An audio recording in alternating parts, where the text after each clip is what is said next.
Bismillahirrahmanirrahim. Ya, assalamualaikum warahmatullahi wabarakatuh. Bismillahirrahmanirrahim. Nanti tanyanya problem nanti ya. Saya yakin problem Anda nggak bisa diselesaikan, sudah biasa. Karena seninya hidup itu ngadepi apa? Masalah. Jadi kalau ingin diselesaikan berarti Anda pecundang, begini saja, dinikmati apa? Karena sebetulnya kalau dinikmati ya baik-baik saja. Karena dunia ini diciptakan Allah liyabluwahum ayyukum ahsanu amala. Jadi kalau kamu sedang rukun sama istri itu biayanya mahal. Karena kalau rukun itu minta belanja macam-macam. Kalau sedang dicuekin gineng juga repot. Masa suami kok dineng dibiarin dicuekin. Enak mana ya? Rukun berbiaya sama dineng kecewa. Gak ada pilihannya hidup, hanya dua itu. Enak miskin dilihat tetangga, apa merantau gak jelas gak konangan tetangga.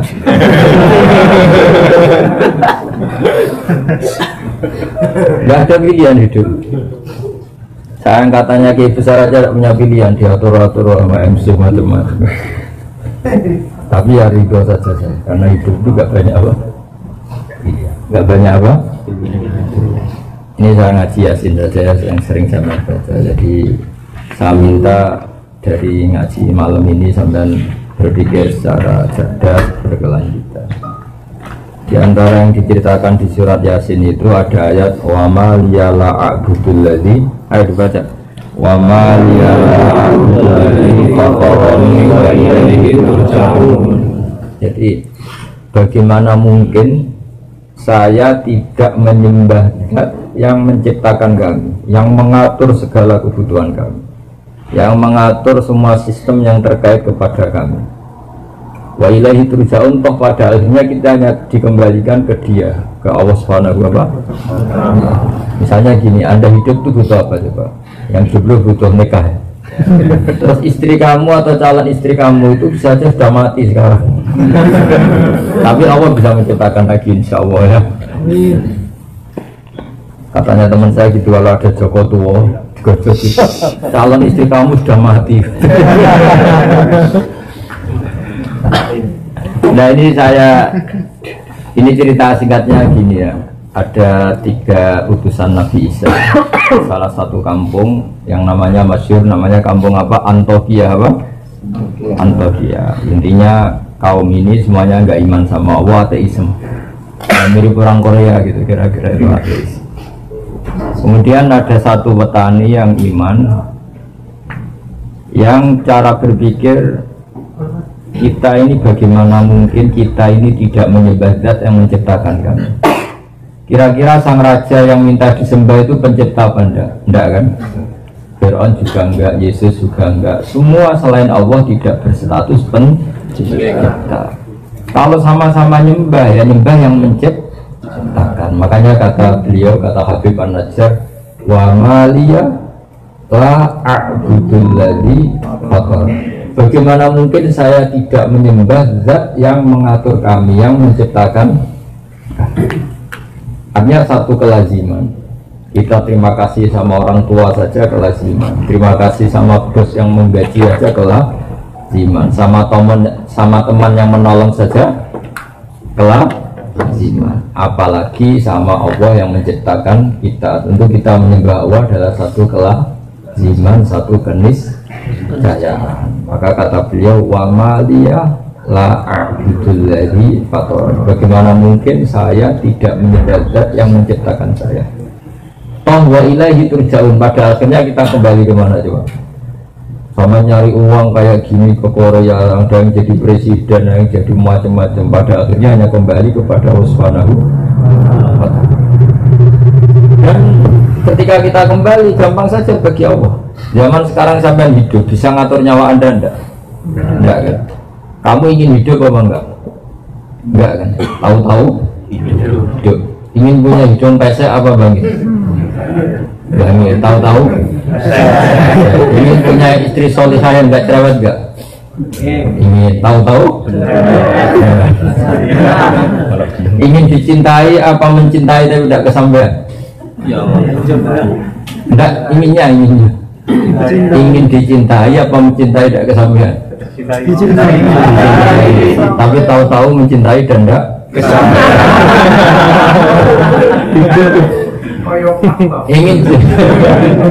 ingin jadi bos apa jadi buruh? Tahu-tahu tidak bos. Ada bilang buruh. Tahu-tahu tidak bos. Jadi hidup ini tahu-tahu. Nah, karena tahu-tahu itu ya menyembah zat yang super tahu. Jadi hidup itu dimulai kalau kita zaman dulu ngaji apa istilahnya apa masya Allahu kana wa malam yasa lam yakun. Apa yang digandaki pasti terjadi, yang tidak digandaki pasti tidak terjadi. Ini penting sebagai tauhid. Jika sampai mengalami apa saja, cinta ada kesampaian, kaya ada kesampaian, apa saja ada kesampaian, sampean yang syukur saja. Karena andekan kesampaian punya istri itu ya mesti maslahat. Kesampaian jadi orang kaya tidak mesti maslahat. Yang mesti maslahat adalah kesampaian ditakdir sujud sama Allah Subhanahu wa Ta'ala. Yang bisa mensurgakan Anda itu sujud sama Allah apa jadi orang kaya? Sujud sama Allah. Yang mensurgakan Anda itu istri Anda atau amal Anda sendiri? Amal. Bahkan gara-gara istri banyak orang jadi koruptor kan? Karena istrinya shopping terus nyanyi cowoknya korupsi. Jadi barokahnya jumlah-jumlah gini ya banyak masalah. Masalahnya di jumlah itu. Tapi yang penting syarat utama jadi orang baik itu satu, janggal atau iskal atau tidak memahami satu kesalahan. Jadi satu kesalahan itu harus gak difahami, tapi satu kebenaran harus difahami. Satu kesalahan itu nggak bisa difahami, misalnya maling atau mencuri, itu kan nggak bisa difahami oleh akal sehat. Orang nyari uang susah-susah, kita tinggal mengambil atau mencuri, itu kan suatu yang nggak bisa difahami, nggak bisa. Istrinya orang digauli orang lain itu nggak bisa difahami. Jadi ciri utama maksiat itu sesuatu yang nggak bisa difahami. Makanya bahasa Arabnya maksiat apa? Mungkar. Mungkar dari kata apa? Diingkari. Diingkari apa? Tidak bisa difahami. Ya, namanya barang maksiat apa bahasa lainnya? Mungkar. Makanya dalam Islam disebut amar ma'ruf nahi itu mencegah. Karena mungkar itu nggak bisa difahami. Yang namanya istri boleh digauli ya diakatkan. Yang akatkan siapa? Ya walinya. Wali itu yang punya otoritas. Nah ini nggak nikah, nggak apa langsung digaulin, itu sesuatu yang nggak bisa di. Nah, kebalikannya mungkar itu ma'ruf. Ma'ruf itu sesuatu yang dikenal dari kata arofa ya arifu, terus irfanan atau urfan. Mana apa? Ma'rufun di paham. Kamu kerja demi anak istri bisa dipahami. Tapi kalau kerja demi temuan baru itu susah dipahami. Tidak usah dijelasin detail-detail banyak yang tersinggung. Tapi ini saya, ya namanya ngaji itu kan membenahi yang salah. Jadi ingat ya, tak latih bahasa Arab yang gampang ngomong saja. Jangan sampai salah tasrif nanti. Supaya latihan apa? Kafaro yukafiru takfiran.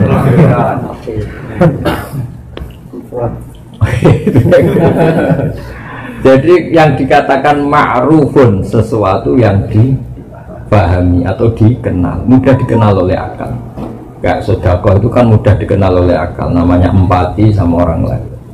Kita tadi berkawan sama orang Korea juga mudah dipahami oleh akal karena kita tamu di Korea. Terus tadi ada Pak polisi, ada agama-agama lain menyambut kita, itu mudah dipahami.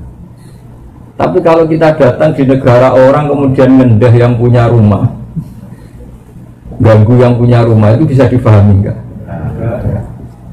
Jadi agama ini datang dengan kemakrufan, sesuatu yang mudah dipahami, dan agama ini menolak yang enggak mudah dipahami. Disebut apa?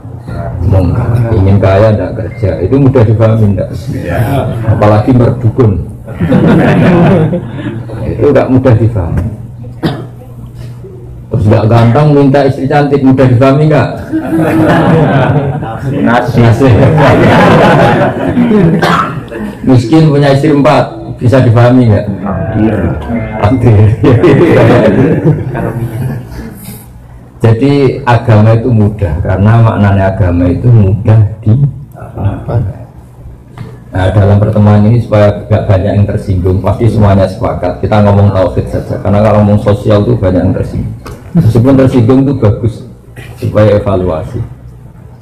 Nah, yang mudah difahami kalau kita memuja siapa, yang memuja zat yang kita pasti kalah. Yang kita pasti kalah itu siapa? Ya hanya Allah Subhanahu wa Ta'ala. Kita sama benda patung yang kita bikin sendiri, kalau kita mau memecahkan ya bisa memecahkan. Di gudang saja sudahan. Kita menyembah matahari, kita punya akal. Matahari apapun hebatnya tidak punya akal. Apapun hebatnya matahari, bisa kerja di pabrik enggak? Bisa bikin robot enggak? Bisa enggak dengan BPKB enggak? Jadi apapun hebatnya matahari, bumi itu tidak punya akal. Kita punya.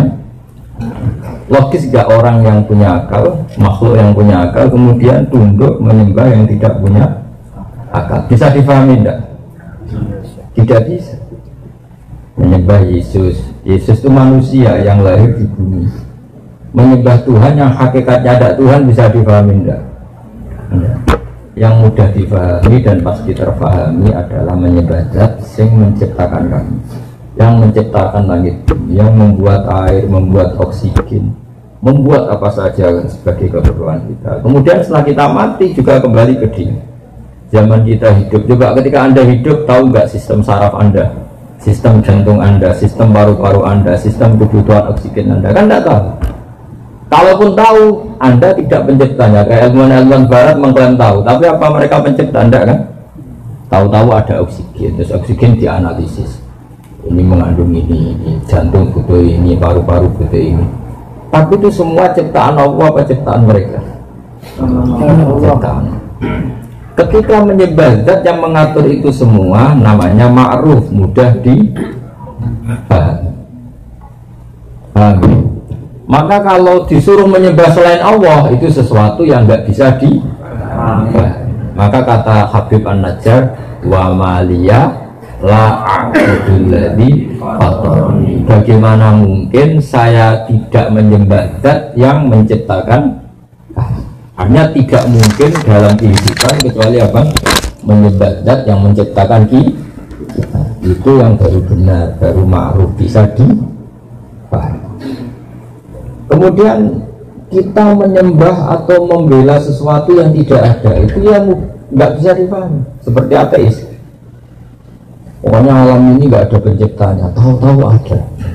Bagaimana mungkin bumi yang segede ini tahu-tahu ada? Yang mengadakan siapa? Ya tidak ada. Tahu-tahu ada. Itu ilmu apa? Ilmu kok tahu? Seperti sampean tahu-tahu di Korea. Ya mesti ada brokernya dulu, ada punya utang banyak dulu. Kalau nggak punya utang ya, kalau nggak punya utang banyak, ada khayalnya yang banyak. Kayak jadi orang terkaya di kampung.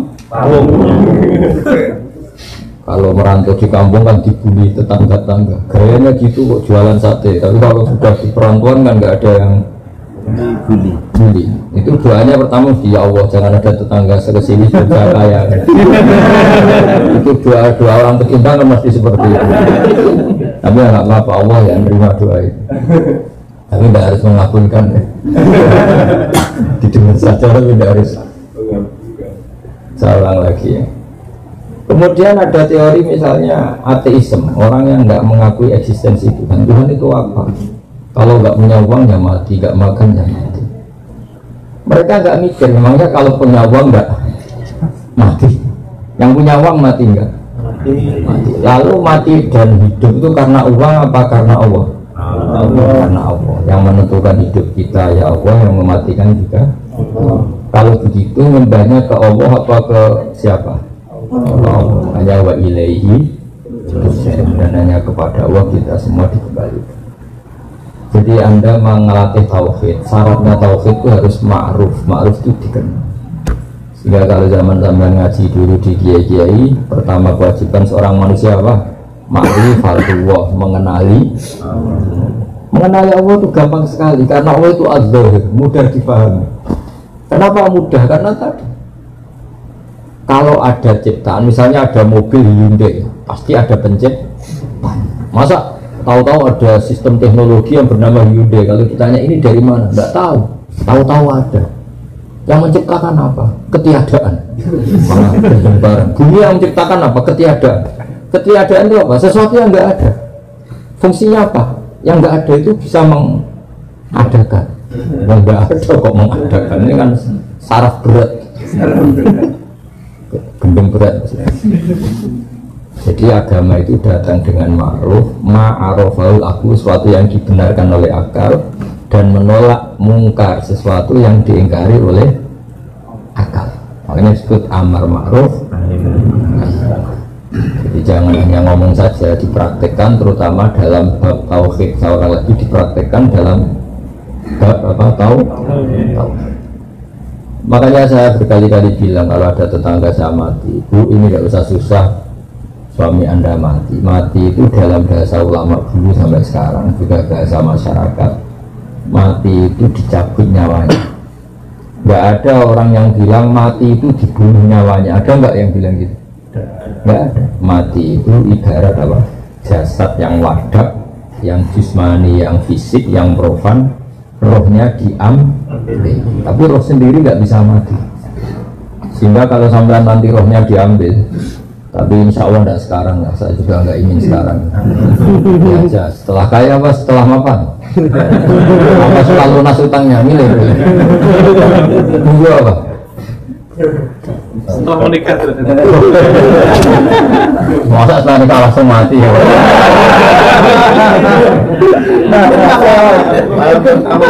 Kalau setelah mapan juga kasihan, baru mapan langsung mati. Apa setelah miskin juga mati dulu miskinnya kan sudah dulu, nyatanya tidak mati sampai. Nah, misalnya nyawa Anda diambil, ini semua ulama sepakat dan masyarakat juga sepakat, mati itu namanya nyawa dicabut. Berarti roh sendiri itu tidak mati. Kemudian diambil ke alam baka, yang kalau difilmkan katanya ada gentayangannya, ada enggak, macam-macam lah versi itu. Yang jelas kita berkeyakinan roh itu kemudian menikmati doa yang kita kirimkan. Jadi mbah-mbah kamu kalau sampai doakan dari Korea itu tetap sampai. Jangan sama protes, malaikat Korea masa tahu bos. Korea itu tetap buminya Allah Subhanahu ditata oleh malaikatnya Allah Subhanahu wa taala. Yang menciptakan air di sini memangnya orang Korea, tetap Allah Subhanahu. Sistem malaikat di sini juga sama dengan sistem malaikat yang di Sragen, di Solo 3 sama. Nggak tahu saya pakai bahasa apa di sini, pakai bahasa Korea apa bahasa. Tapi sistem malaikatnya. Sehingga karena kita nggak tahu cara kita hidup, juga nggak tahu cara kita mempertahankan kehidupan. Setelah kita mati juga harus menyerahkan itu sama yang punya otoritas kematian, yaitu nama Allah Subhanahu. Kalau hidup kita tidak sebagai penyebab kehidupan, kalau kita punya mata juga tidak penyebab kita punya mata, kita punya jantung juga kita tidak penyebab punya jantung, semua itu karena dikehendaki Allah Subhanahu. Maka nanti setelah kita mati tidak usah iskal, tidak usah janggal, wah sudah jadi debu, jadi tulang belulang, masa hidup lagi. Karena kalau Anda menyoal itu, berarti Anda menyoal kehidupan Anda yang sekarang. Kehidupan Anda yang sekarang dari sperma. Sperma itu andekan seperti itu, orang sanggup tidak menjadikan manusia. Misalnya masih wujud sperma terus dikatakan ini nanti kelayapan di Korea. Masih sperma, masih mani itu, masih mani yang menjijikan. Terus saya beginikan, ini itu bisa nanti ke Korea kelayapan. Percaya enggak? Ini nanti kumisen jenggoten. Enggak percaya. Tapi nyata-nyata jadi manusia yang banyak pola, banyak ulah, banyak masalah. Semoga akhirnya juga tobat. Sama. Andai kan biji asem, kalau orang Jawa bilang tungsu, kalau orang Salatiga bilang apa? Kalau orang Cirebon apa yang beda daerah, yang biji asem itu? Apa? Kelingsi ya tuh. Kalau orang daerah saya kelingsi. Itu kata ulama-ulama kalau mencontohkan itu. Andai kan belum pernah terjadi Ini saya melatih tauhid ya, karena Anda di negara yang harus berpegangan sama tauhid.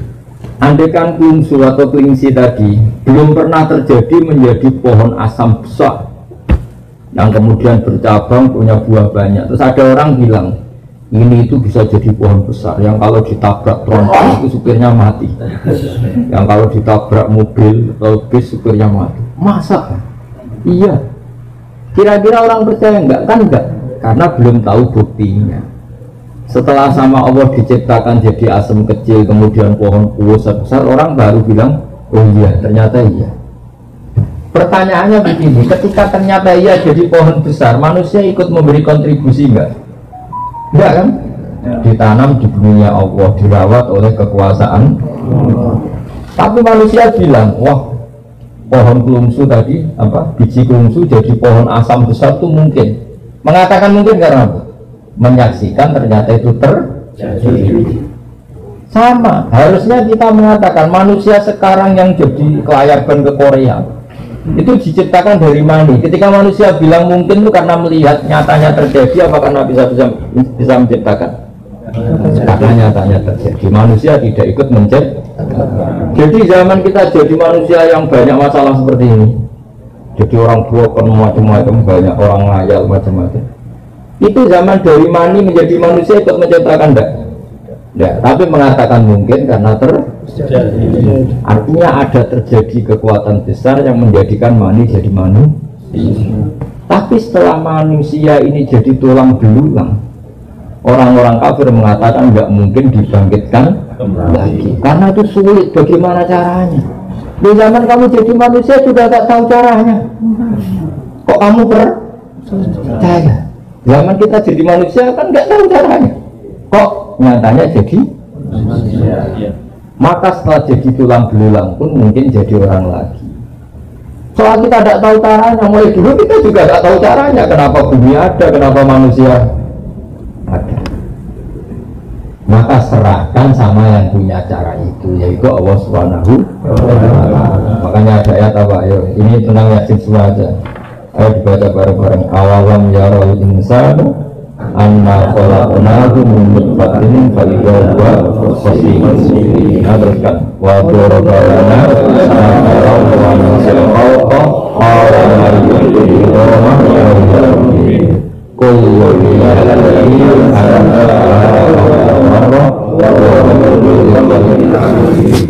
Jadi singkat cerita gini, Wa'il bin As itu orang kafir ngambil tulang belulang yang sudah membiru. Sudah apa? Yang kata Rasulullah nanti semua manusia dibangkit. Terus tulang yang sudah membiru itu diremes-remes gini, diremes-remes gini terus disaurkan ke wajahnya Nabi. Apa seperti ini Muhammad nanti bisa jadi manusia lagi, bisa bangkit lagi, padahal sudah jadi tulang belulang yang ketika saya remas saja jadi hancur kayak debu. Terus Allah bilang awalam yarul insan, bagaimana mungkin manusia yang dulu saya ciptakan dari mani kemudian sekarang jadi ahli debat yang nggak mutu, yaitu kayak tadi siapa tadi yang bilang Asbin Wais. Terus kata Allah mengingatkan awalam yarul insanu anna khalaqna, terusannya apa? Kul yuhyilladzi ansha'aha awwala marrah. Manusia kok tidak ingat ketika jadi mani itu kira-kira orang kafir seluruh dunia dan belum pernah terjadi kalau mani jadi manusia. Kalau lagi andai kan belum pernah mani itu jadi manusia, kemudian saya bilang mani ini loh nanti bisa jadi manusia yang bisa ke Korea kemana, orang percaya enggak? Tidak. Tapi kenapa percaya? Karena nyatanya terjadi. Dan ketika terjadi, manusia memberi kontribusi apa enggak? Tidak kan? Murni takdirnya Allah. Nah, karena Allah berusaha membuktikan mani jadi manusia, maka Allah pula yang akan mampu dan pasti mampu mengembalikan lemah tanah yang sudah tadi dari tulang belulang manusia menjadi manusia lagi. Ketika misalnya kumis dicukur tumbuh lagi, jinggot dicukur, manusia mengatakan mungkin karena apa? Karena terjadi. Tapi apa ikut menciptakan? Tidak. Misalnya orang yang ganteng-ganteng nggak mau jinggot tenang, tetap saja kalau cowok. Jadi ini menunjukkan bahwa manusia itu sebenarnya di dunia itu hanya disuruh ikrar, disuruh ngakui, disuruh bersaksi. Makanya ada kalimat asyhadu alla ilaha illallah. Bisanya kita hanya bersaksi, saya bersaksi. Karena kita tidak bisa menciptakan, bisanya hanya saya bersaksi. Paham ya? Makanya dilatih apa tadi? Qul yuhyihal ladzi ansha'a awwal. Jadi kalau sampean ingin iman secara benar gimana? Bayangkan pertama kali manusia diciptakan. Jangan dari bumi masa jadi manusia lagi, kan tulang-tulang sudah jadi bumi. Memangnya Nabi Adam diciptakan dari apa coba? Dari bumi. Itu Allah mampu. Dan uniknya lagi, saya sering kalau ngaji di Jogja, Nabi Adam itu makhluk paling komplit. Coba kalau ada orang nggak percaya hari kebangkitan, itu mungkin gobloknya orang. Menurut saya hari kebangkitan itu masih seru manusia yang sekarang, yang kayak sampean-sampean. Dokondra gimana? Hari kebangkitan kan materinya sudah ada, saya ulang lagi materinya seperti gen sampean kan sudah ada, DNA sampean ada, DNA Seragen, Tuban, Boyolali, Mataram, macam-macam. Materi kita meskipun ditanam di tanah kan materinya sudah ada, portofolionya sudah ada, sistemnya sudah ada, DNA-nya sudah ada. Panitia malaikat yang bikin lebih gampang. Tapi zaman Allah menciptakan Nabi Adam, semua gen anak turun Nabi Adam itu ada di dia sampai hari kiamat. Allah bikin sistem di tubuh Nabi Adam, sistem apa, cadangan atau mani atau apalah istilahnya, yang nanti itu cukup sampai kiamat. Coba susahnya kayak apa? Artinya di Nabi Adam kan diciptakan satu sistem di punggungnya, kemudian sistem itu dipersiapkan untuk sampai kiamat. Lebih sulit ya? Nabi Adam satu orang, dia kawin, kemudian jadi Qabil, Habil, Iklimah, Labudha, kawin lagi itu sampai jadi orang kayak sampean. Itu dulu dari master yang bernama siapa? Ya. Coba nitipkan tubuh sampean tok, ini harus dibikin keriting, pesek, punya jantung, dititipkan di satu zigot atau di satu sel yang kecil sekali. Padahal sel yang kecil sekali ini nanti jadi manusia yang polanya seperti ini. Dan ketika sampean misalnya calon punya anak 5, berarti ada anak 5 yang di punggung sampean. Dan ini disiapkan sel yang jadi anak sampean 5 ini per sel disiapkan, ada matanya, ada kupingnya, semuanya lengkap. Ada organ dalamnya, ada organ luarnya, ada organ yang tumbuh terus kayak kuku, kayak apa, jenggot, macam-macam. Kenapa itu enggak kita akui sebagai reputasi Allah? Kalau Allah itu ala kulli syai'in, Allah mampu melakukan apa saja. Terus kenapa kita menyoal hanya karena orang sudah mati, kemudian kita menyoal bagaimana mungkin ini bangkit kembali? Lah kamu lahir dari mani, dari tanah, kok tidak kamu ingkari? Harusnya pengingkar-pengingkar itu juga mengatakan wujud ini khayal belaka, karena hakikatnya nggak mungkin. Ya kan? Kan sama-sama nggak mungkin kalau dalam ukuran otak manusia. Karena sering terjadi dan terlihat, mereka mengatakan mungkin. Tapi ketika mengatakan mungkin, manusia pun tidak ikut menciptakan. Itu makanya Allah mengingatkan qul yuhyihal ladzi ansha'a awwal marrah. Kalau Allah dari awal mampu menciptakan mani jadi manusia, ya nanti Allah pula yang mampu menciptakan tulang belulang jadi manusia lagi. Ya, jadi saya mohon sekali tauhidnya dijaga. Nah, logika seperti ini tuh arafahul aql. Misalnya Hyundai atau Kia atau Mercy bisa bikin mobil mewah dengan sistem yang canggih. Karena mobil itu tabrakan riak, kamu bilang wah ini pabriknya tidak bisa mengembalikan lagi. Itu aneh nggak pikiran seperti ini? Kalau pabrik sudah canggih, masa kecelakaan terus dibilang nggak mampu mengembalikan lagi, kan jadi aneh kan? Mau bikin yang sedetail itu bisa, apalagi ini tinggal ngencengkan lagi kan gitu kira-kira. Kan lebih karena kalau sudah kamu sifat wah pabrik ini hebat bisa bikin mobil yang canggih, tentu akan mudah mereparasi kalau ada kerusakan.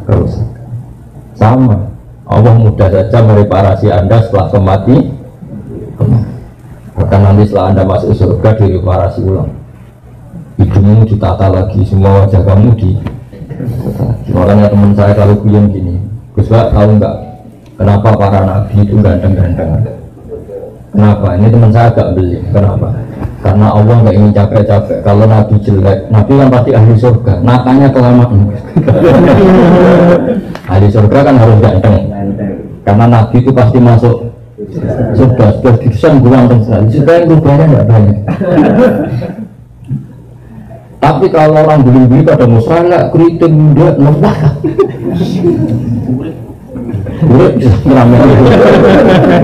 Itu nanti kalau jadi orang soleh itu ngerenovasinya agak sulit. Tapi kalau masuk neraka kan gambarnya cukup. Tapi tidak, semua orang berhak soleh, gampang saja kalau orang renovasi mereparasi ya.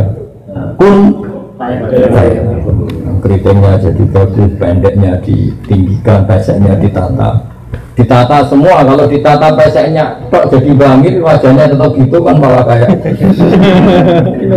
Pinocchio, jadi tetap ditata.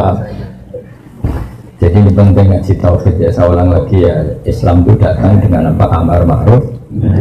Yang namanya mungkar itu angkarohul akal sehat itu menolak. Kayak tadi misalnya, alam ini dimulai dari ketiadaan. Jadi pencipta alam adalah ketiadaan. Masa sesuatu yang tiada punya faktor, punya sebab sebagai pencipta? Itu nggak masuk akal. Tentu alam ini ada karena ada pencipta. Nah pencipta itu menurut kita adalah Allah Subhanahu wa Ta'ala. Maka pencipta ini status utamanya apa? Wujud. Ya, di mana-mana pencipta statusnya harus wujud. Makanya mulai kecil kita diajarkan wujud.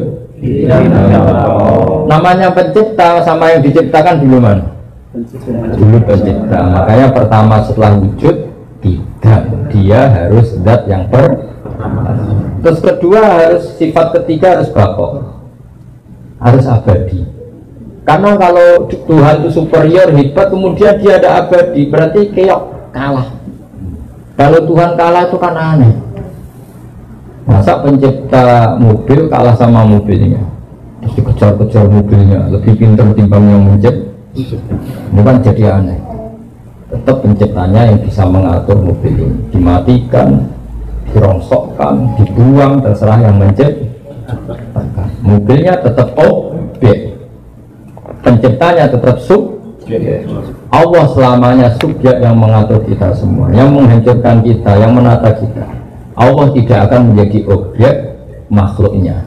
Allah tidak akan menjadi objek makhluk. Allah selalu jadi subjek makhluknya. Allah disebut Al-Khaliqul Mukhtar. Allah pencipta yang bisa melakukan apa saja sesuai yang diinginkan. Ya, istilahnya yaf'aluma yasha. Yaf'aluma yasha. Dari wujud kita. Terus keempat, Allah itu beda dengan makhluk. Kalau makhluknya makan cari uang, Allah tidak perlu makan, tidak perlu cari uang. Dan Allah tidak butuh makan, tidak butuh tidur. La ta'khudhuhu sinatun. Karena kalau Allah tidur, kalau kamu mau nakal, misalnya mau selingkuh, nunggu tidurnya Allah dulu. Kacau. Jangan sekarang, Allah masih bangun. Kacau enggak punya Tuhan gitu. Maka sebenarnya Allah la ta'khudhuhu sinatun. Allah tidak pernah kantuk, juga tidak pernah tidur. Karena Allah itu mukhalafatul. Sifat berikutnya apa? Allah itu berdiri dengan dirinya sendiri tanpa butuh yang lain. Allah tidak butuh. Kalau sampai ingin kuat kan harus makan. Kalau ingin fresh harus punya uang. Banyaklah kebutuhan Anda ini. Kalau ingin tidak jomblo butuh pasangan. Kalau pasangan butuh yang tertipu, karena kalau sadar mungkin tidak mau. Makanya kalau ada orang cantik dapat orang jelek, kata bapak saya, itu kemungkinannya dua. Yang cowok punya sesuatu, atau yang cewek agak. Ada sesuatu. Rada-rada. Tapi Allah itu tidak butuh itu semua, karena Allah harus qiyamuhu. Terus sifat berikutnya apa? Dan itu Allah sendiri, nggak tersaingi dalam apapun, nggak tersaingi. Apapun kekasihnya Allah terhadap Nabi Muhammad, apapun sayangnya Allah pada Nabi Muhammad, tetap Nabi Muhammad adalah abduhu wa rasuluh. Karena Nabi ya bisa meninggal, kalau nggak makan ya lapar, kalau saatnya datang ajal ya meninggal. Makanya Nabi dikatakan innaka mayyitu wa innahum mayyitun. Kemudian ya kalau bangkit dari kubur ya karena dibangkitkan. Itu beda dengan Allah, memang nggak pernah mati. Allah nggak pernah mati karena Allah itu qiyamuhu wahdaniyah terus qudrat iradat.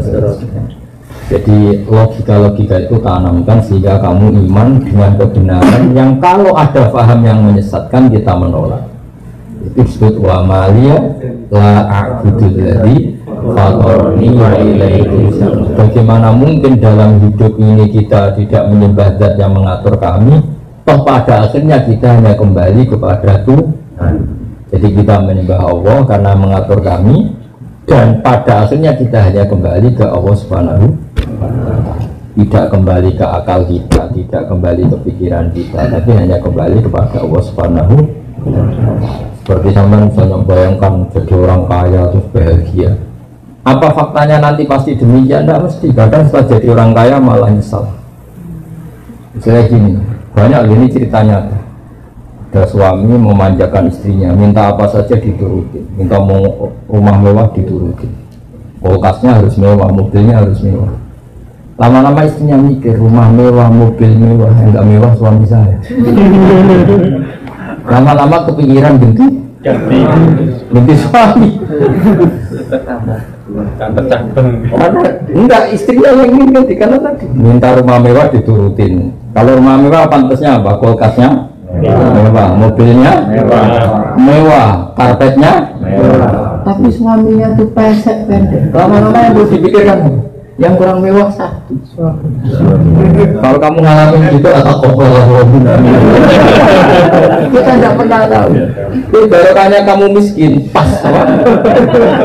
Rumah jelek, rezeki jelek, semua jelek. Maka istri kamu mikir sudah nggak mau diganti, sudah pas semua ini. Maksudnya kita tidak pernah tahu, kadang yang miskin juga bahagia karena serasi semua, Pak. Serasi semua. Ya ini cerita saja guyon, tapi Anda supaya tidak mengimani pikiran Anda yang kamu bayangkan itu tidak mesti masalah. Makanya kalau di kitab tasawuf itu ada guyonan, di kitab hikam, pernah dengar itu namanya kitab hikam, itu kitab tasawufnya ahli sunnah apa? Jadi semua kiai alim tasawufnya ngikuti kitab apa? Hikam. Misalnya kitab Ihya, kitab apa? Kemudian ada beberapa kitab tasawuf yang paling populer di antaranya Ihya. Kemudian itu dijabarkan oleh Sayyid Abdul Haddad jadi An-Naso'ih Ad-Diniyah apa? An-Naso'ih Ad-Diniyah. Terus dijabarkan termasuk macam-macam lah oleh kitab. Itu ada seorang wali itu tukang manol, hamal itu tukang manol. Jadi dia itu wali itu tidak kayak sampean ini baru jadi wali ini sudah kerja jauh-jauh gak jadi wali. Dia itu tukang manol, hamal. Karena dia wali setelah dapat itu tukang manol ngangkatin barang dari pasar ke kendaraan. Karena dia wali itu, ya Allah, saya ini hanya butuh makan satu piring. Yang penting saya dapat makan satu piring terus pulang mau ibadah. Tiap hari gitu. Kalau dapat opan, kalau uang sekarang, kalau satu piring di sini berapa won? Punya satu makan 10.000. 10.000 won. Kalau di Indonesia berapa? 150. Enggak lah, makan sehari kalau di Indonesia 50. Kalau makan apa saja kamu di sini kok mahal?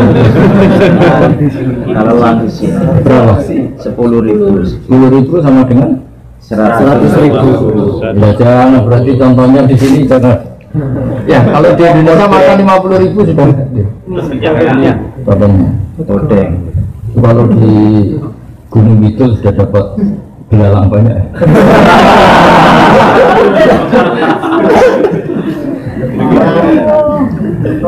Dia itu enggak, kalau sudah amal tadi Kalau sudah dapat upah 10.000 ya dia pulang, yang penting bisa makan, apa?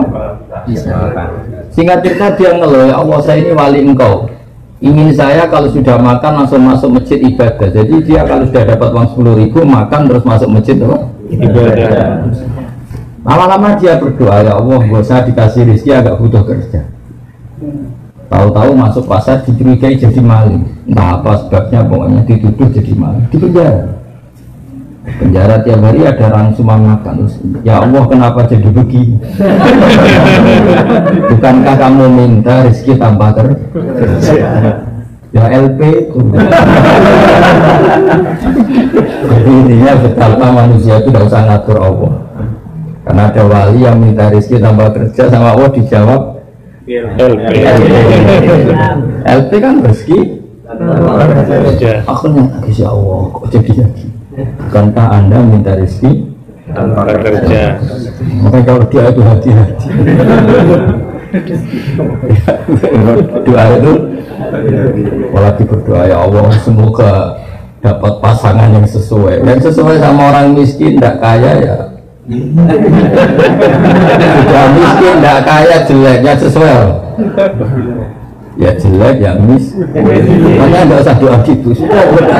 Ya Allah berikan jodoh yang maslahat untuk saya, tidak usah nyifati, karena kalau nyifati tadi kayak tadi minta rezeki tanpa di luar dugaan, ternyata jawabannya LP. ya saya kira demikian. Penting tauhidnya ditata ya, beliau ihalali ansaha marroh. Assalamualaikum warahmatullahi wabarakatuh. Katanya mau makan bersama, kopi bersama. Yang tanya ada. Nilai aja kok sampai. Enggak ada sampai nilai aja kayak zaman di pondok. Kalau tanya problem nggak boleh. Itu paket hidup ya. Coba setelah jadi presiden ngeluh enggak karena banyak rivalnya, banyak kroninya minta jadi menteri, bingung enggak? Bingung kan? Yang nggak suka demo, yang suka minta jadi pusing. Ya gimana? Assalamualaikum warahmatullahi wabarakatuh. Ya saya sedikit bertanya antara kalimat sedikit saja.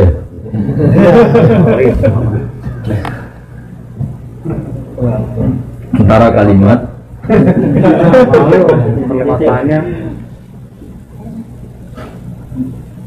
silaturahmi dan silaturahim itu yang benar yang mana? Yang benar ya nggak salah. Apakah itu benar semua? Benar semua aja ya gampang ya. Ya, seperti itu. Kalau bahasa Arab itu pakai mik apa enggak? Pakai ini. Bahasa Arab itu bisa dengan ya berbeda dengan bahasa Jawa. Tapi kalau tasrifan tetap sama ya. Jadi bahasa Arab itu kadang orang bilang silaturahim, rahim itu dari kata isim fa'il ya. Jadi menyambung orang yang perlu kamu sambung karena ada cinta kasih, rahim. Kadang bilang rahimah ya kamu rahman, menyambung kasih sayang.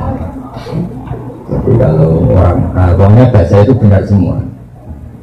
Ya, bahasa itu benar semua. Karena kan kalau di Jawa itu bahasa Arab agak-agak dijawabkan. Misalnya kalau sepakat itu dari kata muwafaqah, cocok. Orang Arab bilang apa? Mufakat. Ya apa? Mufakat. Parah lagi bahasa Jawa itu bahasa Solo sama Jogja. Sudah makan, sampun bakdo. Sampun itu ya sampun bakdo. Bahasa Arab bakdo mana ya? Jadi kalau diterjemah sampun bakdo ya sampun. Terus parah lagi bahasa itu anak sekolah ini yang madrasah itu terjemahnya. Jadi kalau anakmu sekolah di mana? Di madrasah mana nih ya sekolah. Tapi orang Indonesia punya versi kalau dibilang madrasah itu ngaji, kalau sekolah itu umum. Tapi kalau sama ditanya terjemahnya madrasah apa? Sekolah. Lah Islam. Bilangnya kan madrasah kok. Jadi bahasa itu kalau mengalami apa peluluan itu karena mengalami transformasi luas macam-macam. Ya, jadi itu ringan saja ya, karena tadi silaturahim maupun silaturahmi secara bahasa itu sama. Yang penting maknanya itu menyambung unsur rahim. Yang lokal ya keluarga dekat, yang agak jauh ya saudara Islam, yang paling agak jauh tapi harus dilakukan bedakan. Makanya kata Nabi itu silaturahim ada 3. Ada orang yang punya 3 hak. Pernah dengar tuh orang yang punya 3 hak, yaitu dia keluarga kamu, dia tetanggamu, dia seagama dengan kamu. Itu punya 3 hak. Misalnya saya bertetangga dengan adik saya, berarti adik saya punya berapa? 3 hak. Hak tetangga, hak rahim, hak seagama. Terus ada yang punya 2 hak saja, hak tetangga dan seagama. Ada yang haknya 1 tok, kayak kamu di Korea ini sama orang-orang non muslim itu tetap harus baik karena apa? Hak bertetangga. Itu semua juga dikatakan silaturahim. Karena rahim itu kalau dihitung Nabi Adam, kenapa sama Nabi Adam? Sama banyak apa lupa? Kenal? Nah itu berarti kalau dihitung Nabi Adam kan semuanya saudara. Tapi setelah ada perbedaan agama, negara, terus apa sejarah, macam-macam, terus kayak nggak saudara, kayak korup sama apa? Tapi tadi selagi masih mungkin semuanya itu diarahkan ke perdamaian. Karena agama ini suka apa? Wa in janahu salmi fajnahilaha wa tawakkal ala Allah. Kalau ada kelompok lain minta damai, kamu harus setuju karena agama ini dikawal dengan apa? Perdamaian. Ya itu sama. Terus yang lain tanya, yang penting jangan problem kehidupan, itu nggak akan selesai bawaannya.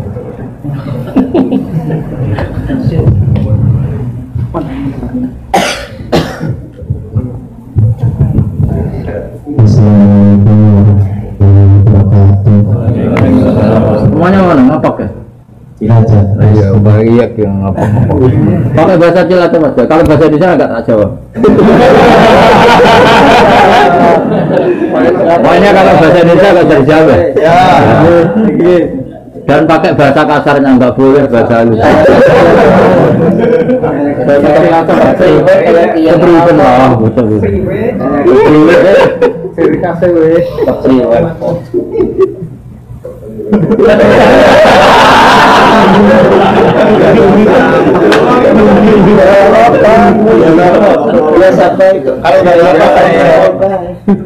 Anggap saja tanya sama ini lah, nggak tanya sama. Ya, bisanya.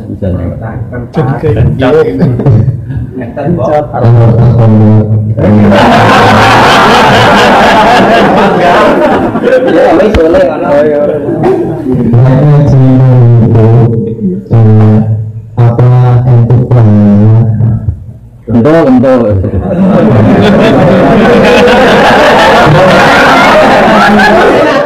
apa sanatnya Bisa. Sanat itu gini loh ya. Saya sering dapat pertanyaan sama dari Cilacap. Siapa namanya? Gunawan. Oh bagus. Gunawan tuh manusia ada gunanya. Iya kan? Orang kaya jutawan kan gitu. Tukang pewarta hartawan. Tukang ada gunanya. Kalau niru sama ini gunanya banyak. Ya, semuanya niru pakai ini aja. Pasti gunanya banyak. Jadi orang kalau kaya jutawan, pewarta wartawan. Ya. Kalau orang kelayaban bisa lawan wisata, tukang kelayaban kan. Jadi lawan. Kalau banyak gunanya kalau banyak masalah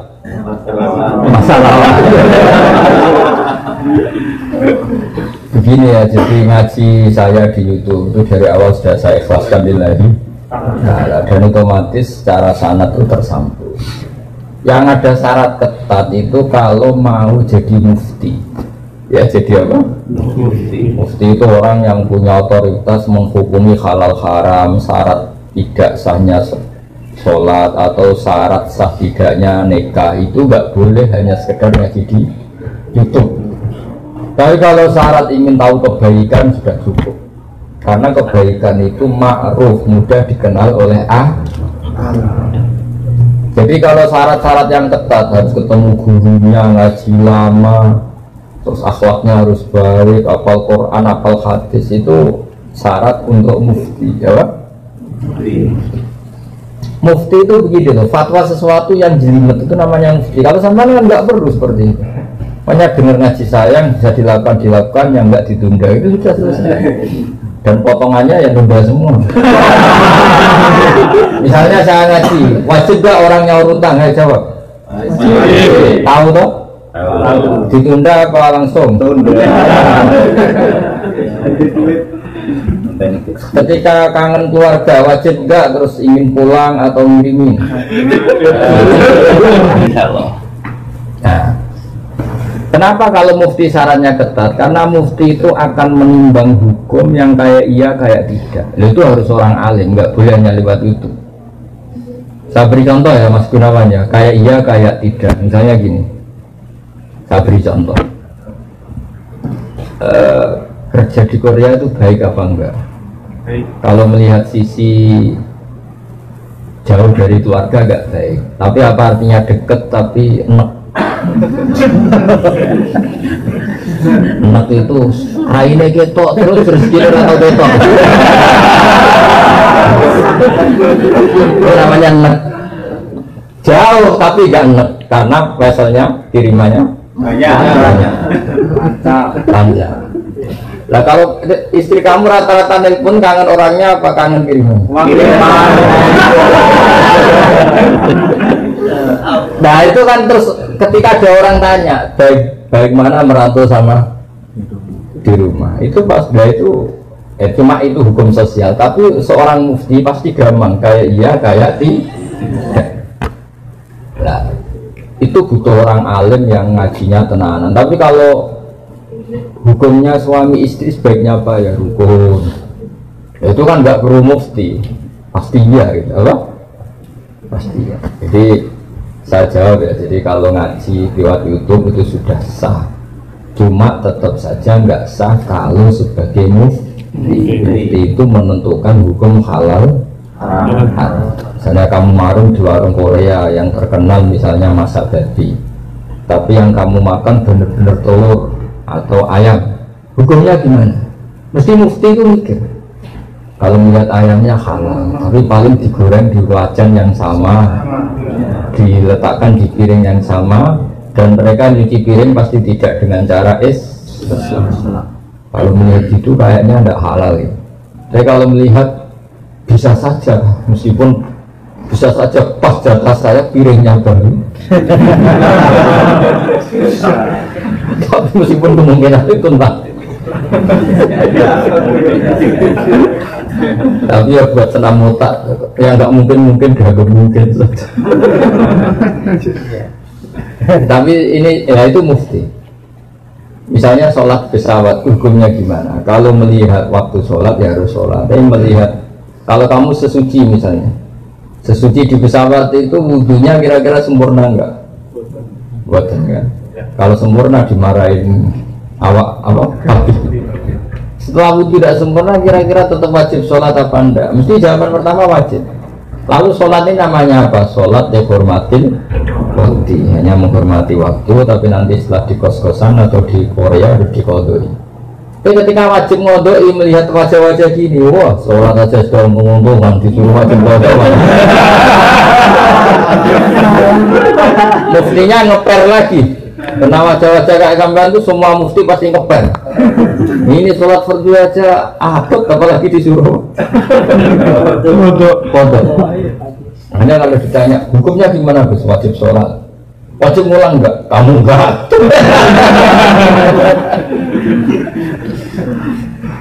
Terus ada lagi orang tanya saya, ini orang nggak pernah sholat sampai 10 tahun. Setelah tobat tanya, saya wajib kodok nggak?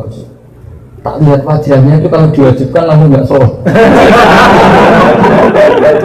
Akhirnya saya sebagai kiai ngakalin, ya sudah penting kamu sholat dulu aja, nggak usah tanya kodoknya. Setelah setahun datang lagi, sudah tahu nikmatnya apa? Sholat. Terus caranya kodok gimana? Sudah nggak tanya kodok wajib enggak? Caranya kodok gimana?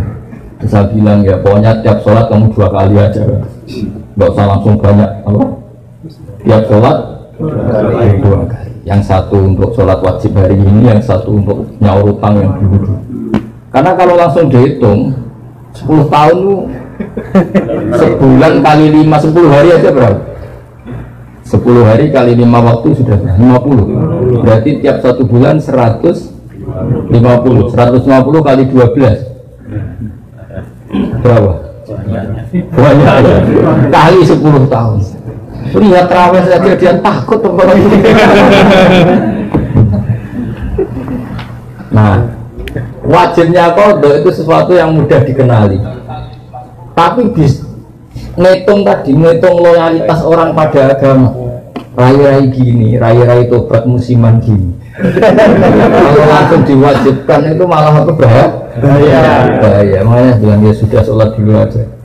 Katanya kiai harus modal ikut 10 tahun sudah, saya sholat dulu aja, usah tanya itu. Makanya dulu tuh ada cerita unik, ini guyonan saya sebagai penghormatan pada Korea palsu ini ya. Ada kiai itu kan rata-rata anaknya cantik. Kalau anaknya tidak pati cantik, ya pati kiai. Kiai betul itu rata-rata anaknya cantik, karena istrinya rata-rata ya. Kalau kiai istrinya jelek ya agak musibah. Cerita itu anaknya itu cantik. Lah dulu itu nggak ada akses ke rendang kecuali harus jualan apa? Air. Jadi ada orang santri itu agak nakal dia. Ingin tahu nengnya kalau dalam bahasa pondok itu nih. Namun karena saya yakin semua yang ngaji saya di sini itu masih ada sisa-sisa santri. Karena orang Indonesia hebatnya gitu, kecilnya mesti dolanan musola, nulayan musola. Ya kan, baiknya orang Indonesia kan. Iya kan? Karena rata-rata kita pas kecil itu kan yang jauh miskin. Yang ada jeding itu di musola. Sekarang keluarnya tamer-tamer di Indonesia kesal gitu. Semenjak masjid bagus, kamar mandinya bagus. Kadang orang mau ke masjid itu bukan karena ingin jamaah, kudu mising di rumah lari ke masjid. Ya sekarang banyak enggak? Banyak karena kamar mandi masjid lebih banyak. Yang parah kalau mau tidur kan di rumah enggak ada AC, nggak ada kipas angin. Kalau ngantuk, kipasnya dinyalin. Di daerahmu ya gitu. Di sini, di kos-kosan nggak ada kipas, di sini masih ada. Ya sih. Malah sih itu mau itikaf kok mau nikmati hidup. Nikmati hidup. Ya alhamdulillah kok Allah enggak apa-apa. Dekat masjid sudah baik. Meskipun niatnya tidak baik, semoga tetap apa? Baik. Singkat cerita dia itu pura-pura jualan apa? Kiainya senangnya begini. Ben, baru kayak anakku disenangi, banyu murah soalnya. Kiainya wali, jadi tahu kelakuan tadi santrinya tadi di Warno biarin dapat air murah, loyal. Lama-lama dibilang gini sama Kiai, kamu senang sama anak saya? Iya Pak ya. Syaratnya kamu harus jamaah di depan 40 hari.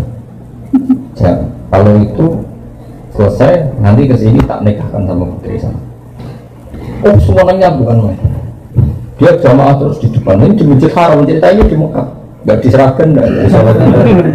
Jadi ini cerita kelas internasional, bukan kelas apa? Setelah itu semangat dia. Syaratnya 40 hari di soft awal. Ya imamnya itu Masjid Haram, nggak masuk imam nggak ini. Kalau di sini nggak jadi wali 40 hari belum jadi wali. Ini di Masjid Haram yang satu sholat sama dengan 1000 sholat. Ya 1000 rakaat. Kalau sholat di sini satu sholat kan benar-benar satu.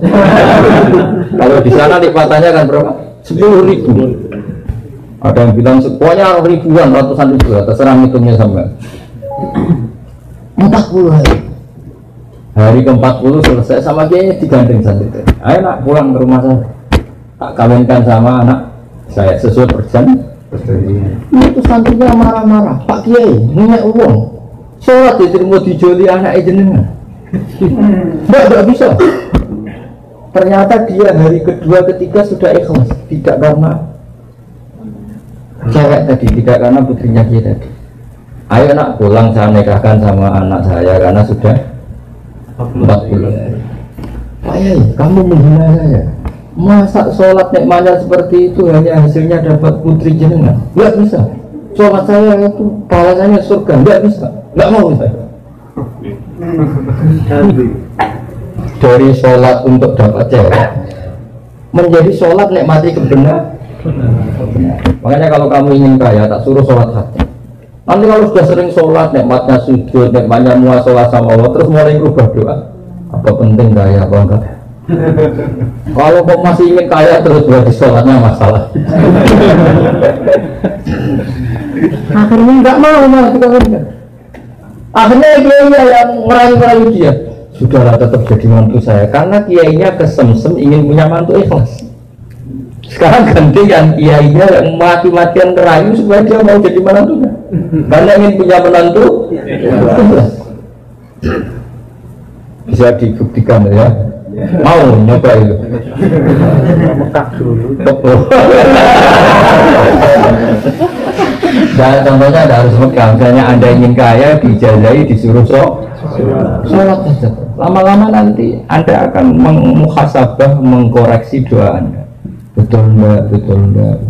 Nah, Anda suka cewek mati-matian cinta mati. Setelah kamu sholat nanti mesti ada alamat. Nyata mimpi gambarnya angin topan. Gak pernah punya teman sholat istikharah, gambarnya itu angin topan. Macam loh. Ya itu jadi itu artinya wasta'inu bisabri, no? Karena kita tidak pernah tahu yang maslahat untuk kita itu ke depan itu apa, kita tidak pernah. Makanya semuanya kita serahkan pada Allah Subhanahu. Mungkin sampean kalau hidup di Jawa karena tetangga roh kiai kadang rapati senang karena kadang jenenge gawan tonggo, tapi gara-gara di Korea melihat Islam gak hidup malah sampai jadi kiai. Kalau di rumah jadi kiai RT saja nggak ngangkat ya. Tapi kalau di sini langsung kiai internasional.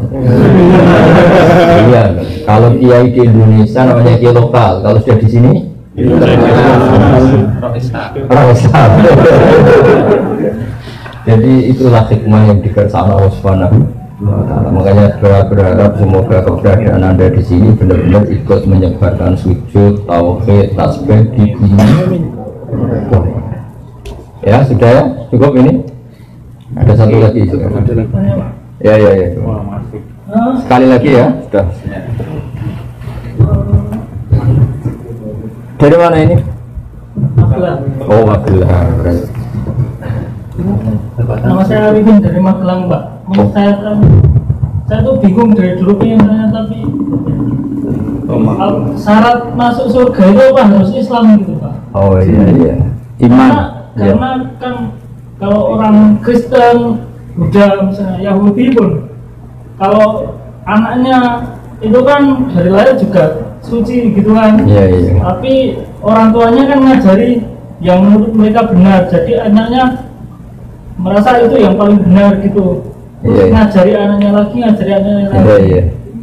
Nah, terus kalau yang masuk Islam, yang masuk surga Islam saja, berarti cuma dasar bejo-bejonan gitu. Nah, saya beruntung lahir di keluarga Islam. Lah kalau saya Magelang lagi ya, Magelang. Kalau saya lahir di keluarga budol gitu gimana? Kan saya atas gitu. Nah, itu syaratnya itu gimana? Artinya jenengan pertanyaan ini sambil syukur ya. Iya. Kalau sambil syukur tuh rileks, jadi nggak marah-marah tanyain. Begini ya, jadi untuk hal-hal seperti itu kita iman saja sama yang ditentukan Allah. Pokoknya yang masuk surga itu hanya yang Islam. Kemudian kita tidak usah nyoal detail-detailnya, misalnya nyoal detail-detailnya itu lalu bagaimana orang yang ditakdir lahir di keluarga Kristen kemudian diajarin Kristen. Karena hakikat kita ini tidak pernah tahu. Yang kita ketahui dari kenyataan itu tidak ada 1%. Ya Mas Arifin saya ulang, yang kita tahu dari kenyataan itu tidak sampai 1%. Bisa saja orang lahir di negara Islam, di keluarga Islam, gara-gara miskin, gara-gara terlantar malah sama Islam dendam. Ada yang lahir dari Kristen juga gara-gara trauma sama agamanya kemudian menjadi Islam. Hanya anaknya orang Islam pasti Islam itu kan mainstream, anaknya Kristen pasti Kristen juga mainstream, umumnya saja. Tapi kan kita sebenarnya nggak pernah tahu. Nah dari tidak pernah tahu itu diharapkan manusia semua itu runduk sama Allah, tawadhu, pada akhirnya semua itu wallahu a'lam. Tapi hukum formal, hukum syariat yang kita yakini adalah yang masuk surganya yang Islam. Kenapa demikian? Karena secara lahir kan gini. Misalnya ini begini, Presiden Indonesia itu siapa? Mas Arifin. Enggak, ini logika yang supaya bisa Anda terima. Loh, Presiden Indonesia sekarang siapa? Pak Jokowi. Kira-kira orang yang meyakini, yang meyakini Tuhan tiga itu bilang gini, Presiden Indonesia itu ada 3, Jokowi, Prabowo, dan Sandiaga. Orang yang seperti itu layak enggak dianggap sebagai warga negara yang baik? Tidak. Atau orang yang mengatakan Indonesia itu tanpa presiden, tidak ada presiden, ateis berarti kan? Jadi kenapa kita mengikuti syariat? Yang masuk Islam hanya orang Islam, yang masuk surga hanya orang Islam. Ya kira-kira sama dengan yang layak sebagai warga Indonesia yang meyakini Jokowi presiden. ya banyak presiden itu satu loh. Yang sekarang ya Pak Jokowi misalnya. Ya Tuhan itu satu, yaitu Allah Subhanahu. Jadi makanya saya bilang tadi, makanya terima kasih jangan tanya ini sudah ada ganjil.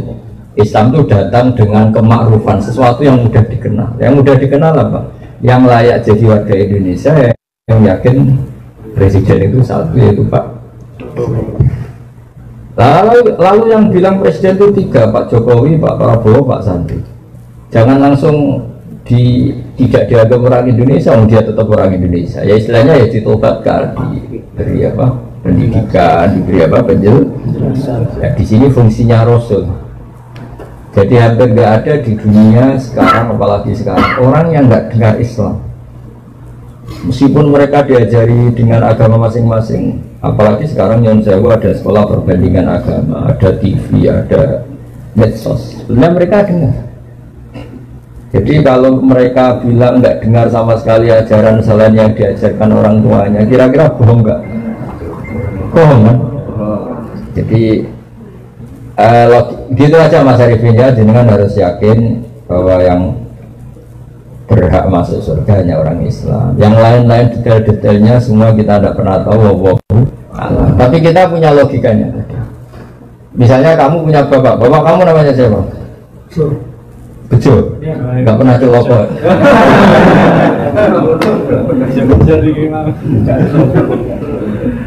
Ya terus adik kamu meyakini Bejo itu gak bapaknya, itu mesti anak dulu. Ya kira-kira gitu. Orang yang meyakini Allah tidak Tuhan itu kan kurang ajar sekali. Apalagi yang meyakini Allah itu ada yang setingkat Allah, yaitu ini. Ada yang presiden tandingannya Pak Jokowi ini. Kan ya tidak pantas ya. Gak pantas itu mungkar, sesuatu yang akal gak percaya, gak mau. Ya jadi saya kali-kali bilang ya, ciri utama agama itu apa? Membenarkan yang ma'ruf, yang mudah dikenali. Yang mudah dikenali apa? Yang pikirannya benar, akidahnya benar, itu yang harus dibenarkan. Dan yang harus dibenarkan itu yang pantas masuk surga. Ya kira-kira. Ya Mas Indonesia. Ya. Bon santai-santai ini katanya Rahmat Amah sudah cukup ini ya. Acaranya apa sekarang? Foto bareng sudah, tinggal ngopi bareng ya. Assalamualaikum warahmatullahi wabarakatuh.